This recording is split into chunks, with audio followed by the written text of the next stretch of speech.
Well, so I can do things, he had responded. And so I can change those things that I don't want to happen. But then they wouldn't be a part of your future, the seer had said. Well, maybe I just want to know the future so I can prepare myself for what's coming. If good things are coming, they will be a pleasant surprise, said the seer. If bad things are, and you know in advance, you will suffer greatly before they even occur. I want to know about the future because I'm a man, the camel driver had said to the seer. And men always live their lives based on the future. The seer was a specialist in the casting of twigs. He threw them on the ground, and made interpretations based on how they fell. That day, he didn't make a cast. He wrapped the twigs in a piece of cloth and put them back in his bag. I make my living forecasting the future for people, he said. I know the science of the twigs. And I know how to use them to penetrate to the place where all is written. There, I can read the past, discover what has already been forgotten, and understand the omens that are here in the present. When people consult me, it's not that I'm reading the future, I am guessing at the future. The future belongs to God, and it is only He who reveals it, under extraordinary circumstances. How do I guess at the future? Based on the omens of the present. The secret is here in the present. If you pay attention to the present, you can improve upon it. And, if you improve on the present, what comes later will also be better. Forget about the future, and live each day according to the teachings, confident that God loves His children. Each day, in itself, brings with it an eternity. The camel driver had asked what the circumstances were under which God would allow him to see the future. Only when He, Himself, reveals it. And God only rarely reveals the future. When He does so, it is for only one reason. It's a future that was written so as to be altered. God had shown the boy a part of the future, the camel driver thought. Why was it that He wanted the boy to serve as His instrument? Go and speak to the tribal chieftains, said the camel driver. Tell them about the armies that are approaching. They'll laugh at me. They are men of the desert, and the men of the desert are used to dealing with omens. Well, then, they probably already know. They're not concerned with that right now. They believe that if they have to know about something Allah wants them to know, someone will tell them about it. It has happened many times before. But, this time, the person is you. The boy thought of Fatima. And he decided he would go to see the chiefs of the tribes. The boy approached the guard at the front of the huge white tent at the center of the oasis. I want to see the chieftains. I've brought omens from the desert. Without responding, the guard entered the tent, where he remained for some time. When he emerged, it was with a young Arab, dressed in white and gold. The boy told the younger man what he had seen, and the man asked him to wait there. He disappeared into the tent. Night fell, and an assortment of fighting men and merchants entered and exited the tent. One by one, the campfires were extinguished, and the oasis fell as quiet as the desert. Only the lights in the great tent remained. During all this time, the boy thought about Fatima, and he was still unable to understand his last conversation with her. Finally, after hours of waiting, the guard bade the boy enter. The boy was astonished by what he saw inside. Never could he have imagined that, there in the middle of the desert, there existed a tent like this one. The ground was covered with the most beautiful carpets he had ever walked upon, and from the top of the structure hung lamps of hand-wrought gold, each with a lighted candle. The tribal chieftains were seated at the back of the tent in a semicircle, resting upon richly embroidered silk cushions. Servants came and went with silver trays laden with spices and tea. Other servants maintained the fires in the hookahs. The atmosphere was suffused with the sweet scent of smoke. There were 8 chieftains, but the boy could see immediately which of them was the most important. An Arab dressed in white and gold, seated at the center of the semicircle. At his side was the young Arab the boy had spoken with earlier. Who is this stranger who speaks of omens? Asked one of the chieftains, eyeing the boy. It is I, the boy answered. And he told what he had seen. Why would the desert reveal such things to a stranger? When it knows that we have been here for generations, said another of the chieftains. Because my eyes are not yet accustomed to the desert, the boy said. I can see things that eyes habituated to the desert might not see. And also because I know about the soul of the world, he thought to himself. The oasis is neutral ground. No one attacks an oasis, said a third chieftain. I can only tell you what I saw. If you don't want to believe me, you don't have to do anything about it. The men fell into an animated discussion. They spoke in an Arabic dialect that the boy didn't understand, but, when he made to leave, the guard told him to stay. The boy became fearful. The omens told him that something was wrong. He regretted having spoken to the camel driver about what he had seen in the desert. Suddenly, the elder at the center smiled almost imperceptibly, and the boy felt better. The man hadn't participated in the discussion. And, in fact, hadn't said a word up to that point. But the boy was already used to the language of the world, and he could feel the vibrations of peace throughout the tent. Now his intuition was that he had been right in coming. The discussion ended. The chieftains were silent for a few moments as they listened to what the old man was saying. Then he turned to the boy. This time his expression was cold and distant. 2,000 years ago, in a distant land, a man who believed in dreams was thrown into a dungeon and then sold as a slave, the old man said, now in the dialect the boy understood. Our merchants bought that man and brought him to Egypt. All of us know that whoever believes in dreams also knows how to interpret them. The elder continued, when the pharaoh dreamed of cows that were thin and cows that were fat, this man I'm speaking of rescued Egypt from famine. His name was Joseph. He, too, was a stranger in a strange land, like you. And he was probably about your age. He paused, and his eyes were still unfriendly. We always observe the tradition. The tradition saved Egypt from famine in those days, and made the Egyptians the wealthiest of peoples. The tradition teaches men how to cross the desert, and how their children should marry. The tradition says that an oasis is neutral territory, because both sides have oases, and so both are vulnerable. No one said a word as the old man continued. But the tradition also says that we should believe the messages of the desert. Everything we know was taught to us by the desert. The old man gave a signal, and everyone stood. The meeting was over. The hookahs were extinguished, and the guards stood at attention. The boy made ready to leave, but the old man spoke again.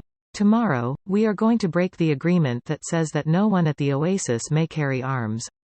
Throughout the entire day we will be on the lookout for our enemies. When the sun sets, the men will once again surrender their arms to me. For every 10 dead men among our enemies, you will receive a piece of gold. But arms cannot be drawn unless they also go into battle. Arms are as capricious as the desert, and, if they are not used, the next time they might not function. If at least one of them hasn't been used by the end of the day tomorrow, one will be used on you. When the boy left the tent, the oasis was illuminated only by the light of the full moon. He was 20 minutes from his tent, and began to make his way there. He was alarmed by what had happened.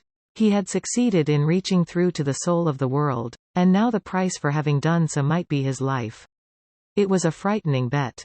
But he had been making risky bets ever since the day he had sold his sheep to pursue his personal legend. And, as the camel driver had said, to die tomorrow was no worse than dying on any other day. Every day was there to be lived or to mark one's departure from this world. Everything depended on one word, maktub. Walking along in the silence, he had no regrets. If he died tomorrow, it would be because God was not willing to change the future. He would at least have died after having crossed the strait, after having worked in a crystal shop, and after having known the silence of the desert and Fatima's eyes. He had lived every one of his days intensely since he had left home so long ago.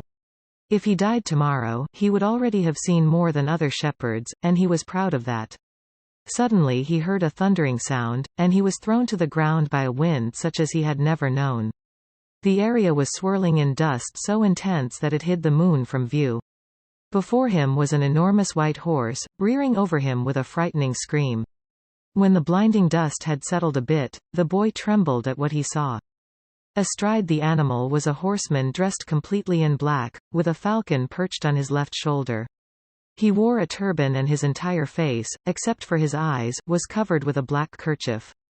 He appeared to be a messenger from the desert, but his presence was much more powerful than that of a mere messenger. The strange horseman drew an enormous, curved sword from a scabbard mounted on his saddle. The steel of its blade glittered in the light of the moon. "Who dares to read the meaning of the flight of the hawks?" he demanded, so loudly that his words seemed to echo through the 50,000 palm trees of Al-Fayoum. "It is I who dared to do so," said the boy.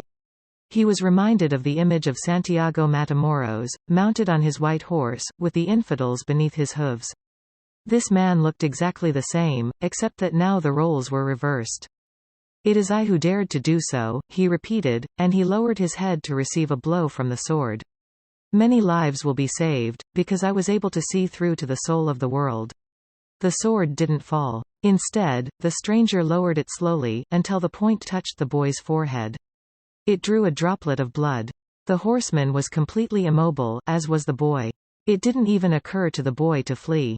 In his heart, he felt a strange sense of joy. He was about to die in pursuit of his personal legend. And for Fatima, the omens had been true, after all. Here he was, face to face with his enemy, but there was no need to be concerned about dying. The soul of the world awaited him, and he would soon be a part of it. And, tomorrow, his enemy would also be a part of that soul.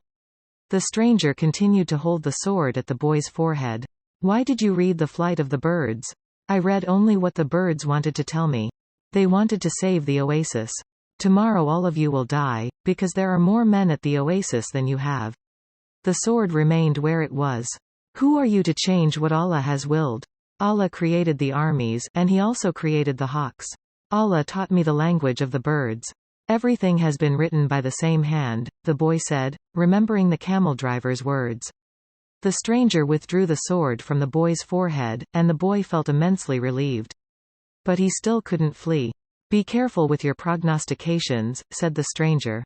"When something is written, there is no way to change it." "All I saw was an army," said the boy. "I didn't see the outcome of the battle." The stranger seemed satisfied with the answer. But he kept the sword in his hand. "What is a stranger doing in a strange land? I am following my personal legend. It's not something you would understand." The stranger placed his sword in its scabbard, and the boy relaxed. "I had to test your courage," the stranger said. "Courage is the quality most essential to understanding the language of the world." The boy was surprised. The stranger was speaking of things that very few people knew about.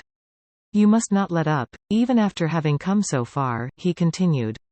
"You must love the desert, but never trust it completely. Because the desert tests all men. It challenges every step, and kills those who become distracted." What he said reminded the boy of the old king. "If the warriors come here, and your head is still on your shoulders at sunset, come and find me," said the stranger. The same hand that had brandished the sword now held a whip. The horse reared again, raising a cloud of dust. "Where do you live?" shouted the boy, as the horseman rode away. The hand with the whip pointed to the south. The boy had met the alchemist. Next morning, there were 2,000 armed men scattered throughout the palm trees at Al-Fayoum. Before the sun had reached its high point, 500 tribesmen appeared on the horizon. The mounted troops entered the oasis from the north. It appeared to be a peaceful expedition, but they all carried arms hidden in their robes. When they reached the white tent at the center of Al-Fayoum, they withdrew their scimitars and rifles. And they attacked an empty tent.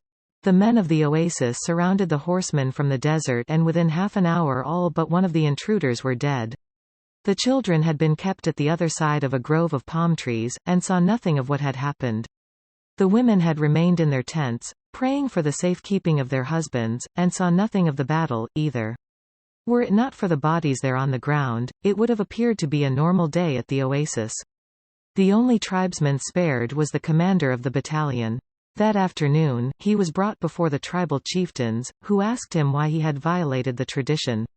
The commander said that his men had been starving and thirsty, exhausted from many days of battle, and had decided to take the oasis so as to be able to return to the war.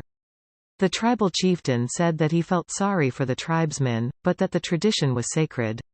He condemned the commander to death without honor. Rather than being killed by a blade or a bullet, he was hanged from a dead palm tree, where his body twisted in the desert wind. The tribal chieftain called for the boy, and presented him with 50 pieces of gold. He repeated his story about Joseph of Egypt, and asked the boy to become the counselor of the oasis. When the sun had set, and the first stars made their appearance, the boy started to walk to the south. He eventually sighted a single tent, and a group of Arabs passing by told the boy that it was a place inhabited by genies. But the boy sat down and waited. Not until the moon was high did the alchemist ride into view. He carried 2 dead hawks over his shoulder. "I am here," the boy said. "You shouldn't be here," the alchemist answered. "Or is it your personal legend that brings you here? With the wars between the tribes, it's impossible to cross the desert. So I have come here." The alchemist dismounted from his horse, and signaled that the boy should enter the tent with him. It was a tent like many at the oasis. The boy looked around for the ovens and other apparatus used in alchemy, but saw none. There were only some books in a pile, a small cooking stove, and the carpets, covered with mysterious designs. "Sit down. We'll have something to drink and eat these hawks," said the alchemist. The boy suspected that they were the same hawks he had seen on the day before, but he said nothing. The alchemist lighted the fire, and soon a delicious aroma filled the tent. It was better than the scent of the hookahs. "Why did you want to see me?" the boy asked. "Because of the omens," the alchemist answered. "The wind told me you would be coming, and that you would need help." "It's not I the wind spoke about. It's the other foreigner, the Englishman. He's the one that's looking for you. He has other things to do first. But he's on the right track. He has begun to try to understand the desert. And what about me? When a person really desires something, all the universe conspires to help that person to realize his dream," said the alchemist, echoing the words of the old king. The boy understood. Another person was there to help him toward his personal legend. "So you are going to instruct me?" "No. You already know all you need to know. I am only going to point you in the direction of your treasure." "But there's a tribal war," the boy reiterated. "I know what's happening in the desert. I have already found my treasure. I have a camel, I have my money from the crystal shop, and I have 50 gold pieces. In my own country, I would be a rich man. But none of that is from the pyramids," said the alchemist. "I also have Fatima. She is a treasure greater than anything else I have won. She wasn't found at the pyramids, either." They ate in silence. The alchemist opened a bottle and poured a red liquid into the boy's cup. It was the most delicious wine he had ever tasted. "Isn't wine prohibited here?" the boy asked. "It's not what enters men's mouths that's evil," said the alchemist. "It's what comes out of their mouths that is." The alchemist was a bit daunting, but, as the boy drank the wine, he relaxed. After they finished eating, they sat outside the tent, under a moon so brilliant that it made the stars pale. "Drink and enjoy yourself," said the alchemist, noticing that the boy was feeling happier. "Rest well tonight, as if you were a warrior preparing for combat. Remember that wherever your heart is, there you will find your treasure. You've got to find the treasure, so that everything you have learned along the way can make sense. Tomorrow, sell your camel and buy a horse. Camels are traitorous. They walk thousands of paces and never seem to tire. Then suddenly, they kneel and die. But horses tire bit by bit. You always know how much you can ask of them, and when it is that they are about to die." The following night, the boy appeared at the alchemist's tent with a horse. The alchemist was ready, and he mounted his own steed and placed the falcon on his left shoulder. He said to the boy, "Show me where there is life out in the desert. Only those who can see such signs of life are able to find treasure." They began to ride out over the sands, with the moon lighting their way. "I don't know if I'll be able to find life in the desert," the boy thought. "I don't know the desert that well yet." He wanted to say so to the alchemist, but he was afraid of the man. They reached the rocky place where the boy had seen the hawks in the sky, but now there was only silence and the wind. "I don't know how to find life in the desert," the boy said. "I know that there is life here, but I don't know where to look." "Life attracts life," the alchemist answered. And then the boy understood. He loosened the reins on his horse, who galloped forward over the rocks and sand. The alchemist followed as the boy's horse ran for almost half an hour. They could no longer see the palms of the oasis, only the gigantic moon above them, and its silver reflections from the stones of the desert. Suddenly, for no apparent reason, the boy's horse began to slow. "There's life here," the boy said to the alchemist. "I don't know the language of the desert, but my horse knows the language of life." They dismounted, and the alchemist said nothing. Advancing slowly, they searched among the stones. The alchemist stopped abruptly, and bent to the ground. There was a hole there among the stones. The alchemist put his hand into the hole, and then his entire arm. Up to his shoulder. Something was moving there, and the alchemist's eyes, the boy could see only his eyes, squinted with his effort. His arm seemed to be battling with whatever was in the hole. Then, with a motion that startled the boy, he withdrew his arm and leapt to his feet. In his hand, he grasped a snake by the tail. The boy leapt as well, but away from the alchemist. The snake fought frantically, making hissing sounds that shattered the silence of the desert. It was a cobra, whose venom could kill a person in minutes. "Watch out for his venom," the boy said.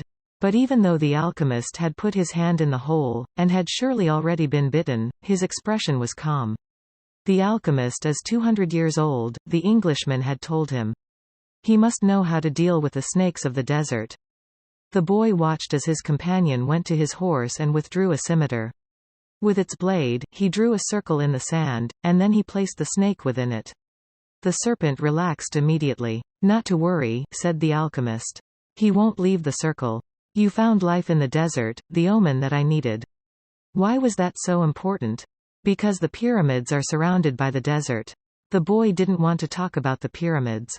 His heart was heavy, and he had been melancholy since the previous night. To continue his search for the treasure meant that he had to abandon Fatima. "I'm going to guide you across the desert," the alchemist said. "I want to stay at the oasis," the boy answered. "I've found Fatima, and, as far as I'm concerned, she's worth more than treasure." "Fatima is a woman of the desert," said the alchemist. "She knows that men have to go away in order to return. And she already has her treasure. It's you. Now she expects that you will find what it is you're looking for." "Well, what if I decide to stay? Let me tell you what will happen. You'll be the counselor of the oasis. You have enough gold to buy many sheep and many camels. You'll marry Fatima, and you'll both be happy for a year. You'll learn to love the desert, and you'll get to know every one of the 50,000 palms. You'll watch them as they grow, demonstrating how the world is always changing. And you'll get better and better at understanding omens, because the desert is the best teacher there is. Sometime during the second year, you'll remember about the treasure. The omens will begin insistently to speak of it, and you'll try to ignore them. You'll use your knowledge for the welfare of the oasis and its inhabitants. The tribal chieftains will appreciate what you do. And your camels will bring you wealth and power. During the third year, the omens will continue to speak of your treasure and your personal legend. You'll walk around, night after night, at the oasis, and Fatima will be unhappy because she'll feel it was she who interrupted your quest. But you will love her, and she'll return your love. You'll remember that she never asked you to stay, because a woman of the desert knows that she must await her man. So you won't blame her. But many times you'll walk the sands of the desert, thinking that maybe you could have left, that you could have trusted more in your love for Fatima.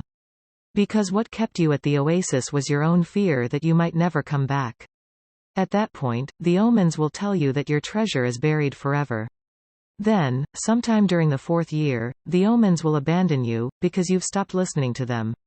The tribal chieftains will see that, and you'll be dismissed from your position as counselor. But, by then, you'll be a rich merchant, with many camels and a great deal of merchandise. You'll spend the rest of your days knowing that you didn't pursue your personal legend, and that now it's too late. You must understand that love never keeps a man from pursuing his personal legend.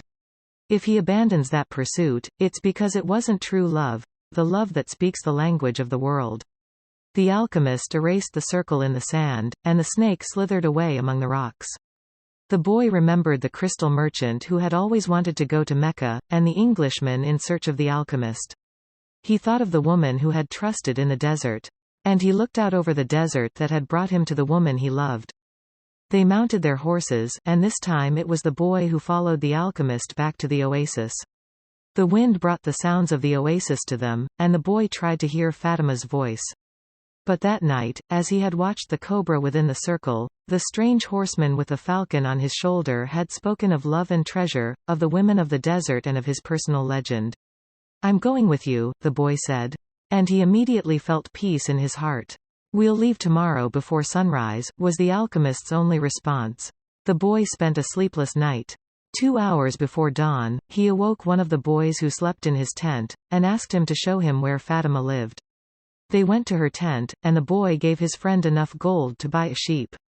Then he asked his friend to go into the tent where Fatima was sleeping, and to awaken her and tell her that he was waiting outside. The young Arab did as he was asked, and was given enough gold to buy yet another sheep. "Now leave us alone," said the boy to the young Arab. The Arab returned to his tent to sleep, proud to have helped the counselor of the oasis, and happy at having enough money to buy himself some sheep. Fatima appeared at the entrance to the tent. The two walked out among the palms. The boy knew that it was a violation of the tradition, but that didn't matter to him now. "I'm going away," he said. "And I want you to know that I'm coming back. I love you because—" "Don't say anything," Fatima interrupted. "One is loved because one is loved. No reason is needed for loving." But the boy continued, "I had a dream, and I met with a king. I sold crystal and crossed the desert. And, because the tribes declared war, I went to the well, seeking the alchemist. So, I love you because the entire universe conspired to help me find you." The two embraced. It was the first time either had touched the other. "I'll be back," the boy said. "Before this, I always looked to the desert with longing," said Fatima. "Now it will be with hope. My father went away one day, but he returned to my mother, and he has always come back since then." They said nothing else. They walked a bit farther among the palms, and then the boy left her at the entrance to her tent. "I'll return, just as your father came back to your mother," he said. He saw that Fatima's eyes were filled with tears. "You're crying? I'm a woman of the desert," she said, averting her face. "But above all, I'm a woman." Fatima went back to her tent, and, when daylight came, she went out to do the chores she had done for years. But everything had changed. The boy was no longer at the oasis, and the oasis would never again have the same meaning it had had only yesterday. It would no longer be a place with 50,000 palm trees and 300 wells, where the pilgrims arrived, relieved at the end of their long journeys. From that day on, the oasis would be an empty place for her. From that day on, it was the desert that would be important. She would look to it every day, and would try to guess which star the boy was following in search of his treasure. She would have to send her kisses on the wind, hoping that the wind would touch the boy's face, and would tell him that she was alive. That she was waiting for him, a woman awaiting a courageous man in search of his treasure. From that day on, the desert would represent only one thing to her: the hope for his return. "Don't think about what you've left behind," the alchemist said to the boy as they began to ride across the sands of the desert. "Everything is written in the soul of the world, and there it will stay forever." "Men dream more about coming home than about leaving," the boy said. He was already reaccustomed to the desert's silence. If what one finds is made of pure matter, it will never spoil. And one can always come back. If what you had found was only a moment of light, like the explosion of a star, you would find nothing on your return. The man was speaking the language of alchemy. But the boy knew that he was referring to Fatima. It was difficult not to think about what he had left behind. The desert, with its endless monotony, put him to dreaming. The boy could still see the palm trees, the wells, and the face of the woman he loved. He could see the Englishman at his experiments, and the camel driver who was a teacher without realizing it. Maybe the alchemist has never been in love, the boy thought. The alchemist rode in front, with the falcon on his shoulder. The bird knew the language of the desert well, and whenever they stopped, he flew off in search of game. On the first day he returned with a rabbit, and on the second with 2 birds. At night, they spread their sleeping gear and kept their fires hidden. The desert nights were cold, and were becoming darker and darker as the phases of the moon passed. They went on for a week, speaking only of the precautions they needed to follow in order to avoid the battles between the tribes. The war continued, and at times the wind carried the sweet, sickly smell of blood. Battles had been fought nearby, and the wind reminded the boy that there was the language of omens, always ready to show him what his eyes had failed to observe. On the 7th day, the alchemist decided to make camp earlier than usual. The falcon flew off to find game, and the alchemist offered his water container to the boy. "You are almost at the end of your journey," said the alchemist. "I congratulate you for having pursued your personal legend. And you've told me nothing along the way," said the boy. "I thought you were going to teach me some of the things you know. A while ago, I rode through the desert with a man who had books on alchemy. But I wasn't able to learn anything from them." "There is only one way to learn," the alchemist answered. "It's through action. Everything you need to know you have learned through your journey. You need to learn only one thing more." The boy wanted to know what that was, but the alchemist was searching the horizon, looking for the falcon. "Why are you called the alchemist?" "Because that's what I am. And what went wrong when other alchemists tried to make gold and were unable to do so? They were looking only for gold, his companion answered. They were seeking the treasure of their personal legend, without wanting actually to live out the personal legend. What is it that I still need to know? The boy asked. But the alchemist continued to look to the horizon. And finally the falcon returned with their meal. They dug a hole and lit their fire in it, so that the light of the flames would not be seen. I'm an alchemist simply because I'm an alchemist, he said, as he prepared the meal. I learned the science from my grandfather, who learned from his father, and so on, back to the creation of the world. In those times, the masterwork could be written simply on an emerald. But men began to reject simple things, and to write tracts, interpretations, and philosophical studies. They also began to feel that they knew a better way than others had. Yet the emerald tablet is still alive today. What was written on the emerald tablet? The boy wanted to know.